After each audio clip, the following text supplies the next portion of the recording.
ગરુડેશ્વર તાલુકાના Ektanagar tent city 2 ખાતે કાયદા મંત્રીઓ તથા સચિવોની કોન્ફરન્સ યોજાઈ.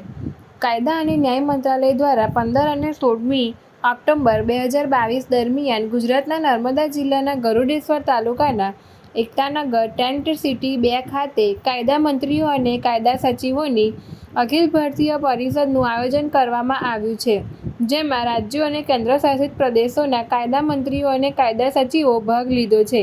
કેન્દ્રીય કાયદા અને ન્યાય મંત્રી કિરેન રિજિજુ દ્વારા આ કોન્ફરન્સમાં સતત માર્ગદર્શન અપાશે અને જરૂરી ચર્ચા કરવામાં આવશે.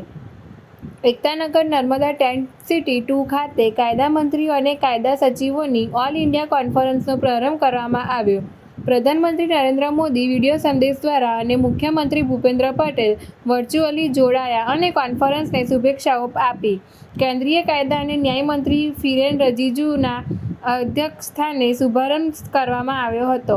આ કોન્ફરન્સમાં પ્રધાનમંત્રી નરેન્દ્ર મોદીએ વર્ચ્યુઅલી જોડાઈને 5Gની સ્પીડમાં ઓનલાઈન કોડ કરવા, પેપર મુક્ત વહીવટ કરવાની ચર્ચા કરી સાથે સહિત દેશોમાં કોર્ટની કાર્યવાહી ઝડપી બનાવવા સાથે પેન્ડિંગ કેસોનો નિકાલ અને કાયદા અને વ્યવસ્થાઓ માટે કોર્ટ, હાઈકોર્ટ સહિત ઉચ્ચ કોર્ટોમાં થતી કામગીરીને લઈને બંધ બારણે ચર્ચા કરવામાં આવશે, જેનો ફાઇનલ રિપોર્ટ પ્રધાનમંત્રીને સોંપવામાં આવશે અને અહીંયા કરાયેલા નિર્ણયો આખા દેશના ન્યાયાધીશ દ્વારા પાલન કરવામાં આવશે.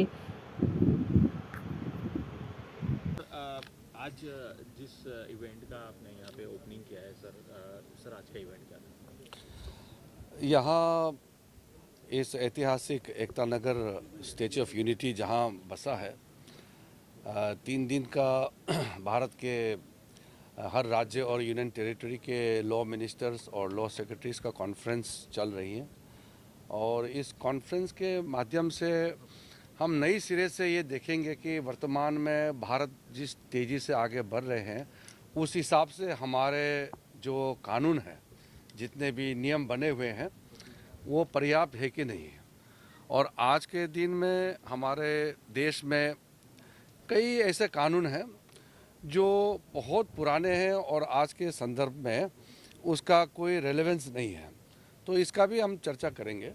और साथ साथ में हमारे जो आर्थिक जगत में जिस तरीके से हमारे प्रगति हो रहे हैं, उस हिसाब से जो हम कहते हैं ease of living, ease of doing business, तो हमारे क्या कानून हमारा देश में बिजनेस के दृष्टि से और आम लोगों के जीने का जो तरीका है उस दृष्टि से क्या कानून सही है कि नहीं है। इसलिए बहुत चीज़ों में हम लोग इसका अध्ययन करेंगे और फिर सुझाव राज्य के हमारे जो लॉ मिनिस्टर्स और लॉ सेक्रेटरीज है उनका सुझाव भी लेंगे और सामूहिक रूप से हम फैसला लेंगे।